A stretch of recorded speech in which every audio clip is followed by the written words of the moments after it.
अब tan x का समाकलन होता क्या है वो देखिए। tan x का समाकलन होता है log sec x plus C या minus log cos x plus C. ठीक, अब इसका प्रूफ देखिए, tan x का समाकलन का प्रूफ। ठीक, तो देखिए भाई, माना इसको i के बराबर मान लीजिए, माना i equal to tan x dx। Okay, अब इस tan x को क्या लिख सकते हैं हम, sin x बटा cos x लिख सकते हैं।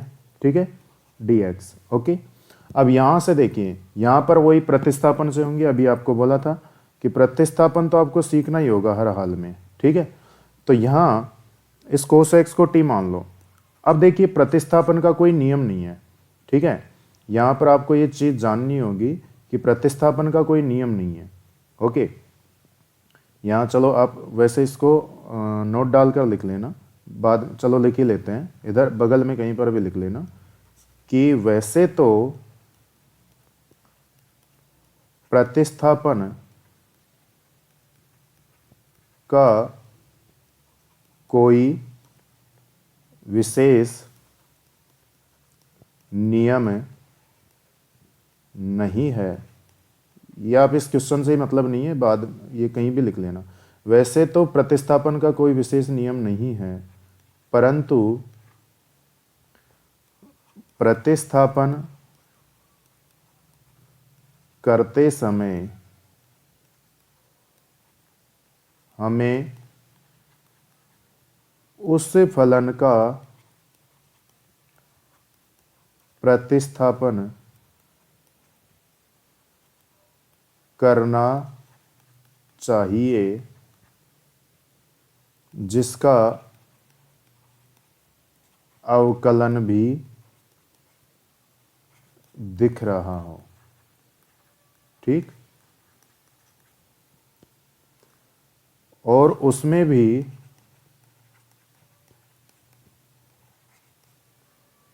यह ध्यान रखना आवश्यक है कि अवकलित फलन के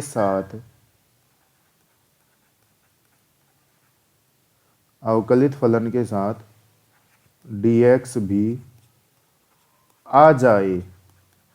ओके, इसको हम मिटा देते हैं इधर, इसको अभी नोट में चलने दो। परंतु यह हमेशा आवश्यक नहीं कि अवकलन हमेशा दिखे। यदि अवकलन ना दिखे तब स्वयं विवेक से प्रतिस्थापन करें। ओके, इस चीज का आपको याद रखना होगा। ठीक है, नोट डाल के यहां से आपको ये लिखना होगा पूरा, है ना। तो अब हम tan x का अवकलन कर रहे हैं।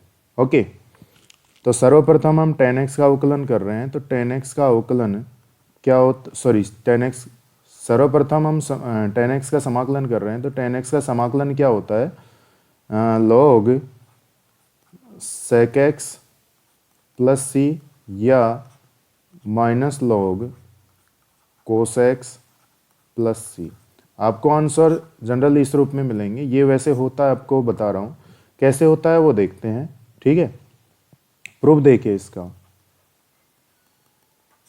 ये कैसे, ये प्रूफ आपको जानने होंगे वैसे भी, क्योंकि आने वाले क्वेश्चनों में आपको ये प्रूफ बहुत सहायक होंगे।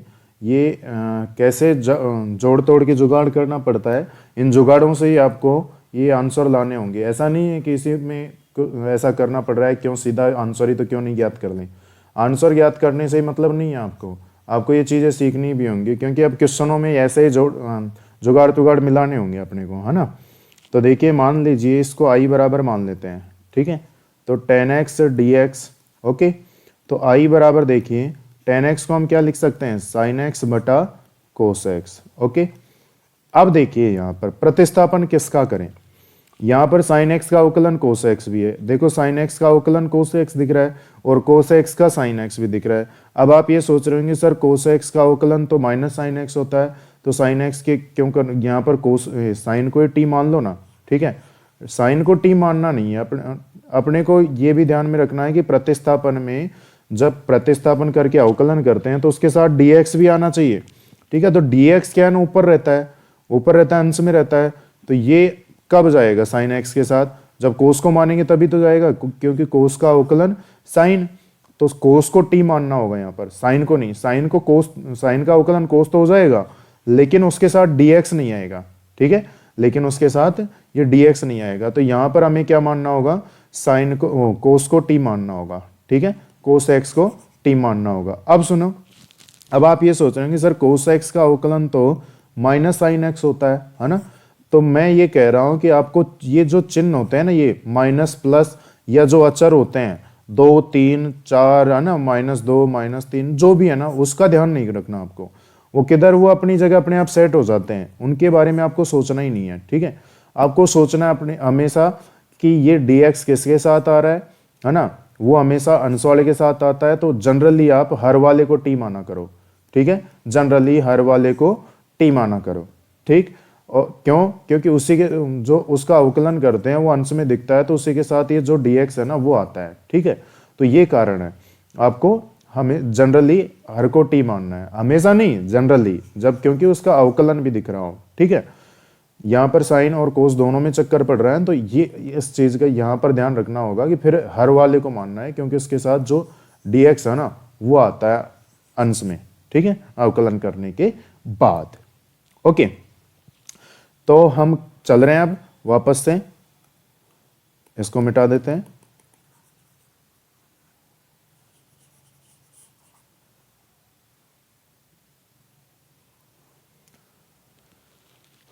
तो यहां पर अब कर लो इस आई को साइन एक्स बटा कोस एक्स मान लो, वो कर लिया, ठीक है। अब माना, अब प्रतिस्थापन कर लो इसका, कोस एक्स बराबर टी, ओके। तो एक्स के सापेक्ष अवकलन करने पर, तो d upon d x of cos x equal to d t upon d x. तो कोस एक्स का अवकलन क्या हो जाएगा, minus sine x equal to d t upon d x, ठीक। अब भाई इसको क्या कर लो, इस डी एक्स को साइन एक्स के साथ ले लो, और इस माइनस को है ना इधर ले लो आर एच एस में।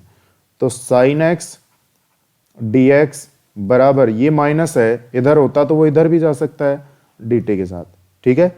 इसलिए आई बराबर क्या हो जाएगा भाई अपने पास, देखो कोस एक्स को हमने क्या माना था, टी, ठीक। और ये जो साइन एक्स डी एक्स है ना, ये वाला पूरा, ठीक है, ये देखो साइन एक्स डी एक्स, ये अपना जो इंक चल रही है, देखिए मार्कर जहां पर चल रहा है, ये साइन एक्स डी एक्स। तो इधर देखिए ये साइन एक्स डी एक्स किसके बराबर आ गया, माइनस डी टी के बराबर, ठीक है। आपको गोला नहीं करना एग्जाम में, ठीक है ना, ये मैं तो आपको समझाने के लिए कर रहा हूं।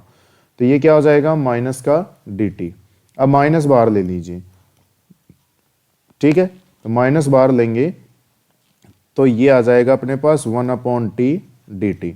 तो आई बराबर अपने पास आ जाएगा माइनस का log टी प्लस का सी। क्यों, क्योंकि 1 अपॉन एक्स का समाकलन क्या होता है, log एक्स प्लस सी, ठीक है, एक्स के मॉड लगा लो, ओके। तो ऐसे ही यहां पर टी, अब टी का वापस से मान रख दिया जाता है, तो आई बराबर माइनस log क्या हो जाएगा, टी का मान रख दो वापस से, कोस एक्स प्लस सी। एक तो ये आ गया, ठीक, आपको जो ये बताया था ये रहा, है ना, ये वाला आ गया। अब इसको ऐसे लिख लो, आई बराबर माइनस का log 1 बटा सेक एक्स, प्लस सी। ओके, अब चूंकि आपको ये बता रखा है कि log 1/m बराबर माइनस का log m होता है, या log m बराबर माइनस का log 1/m होता है। ठीक है, ओके, इसलिए i बराबर क्या हो जाएगा, माइनस, ये पहले से है और माइनस और लग जाएगा, तो ये आ जाएगा log sec x plus C. तो i बराबर अपने पास आ जाएगा minus minus plus log sec x plus C. अब i का मान रख दो वापस से, तो ये अपने पास tan x का समाकलन आ गया log sec x plus C, या वो आ ही गया था पहले log cos x प्लस सी। ओके, अब हम दूसरा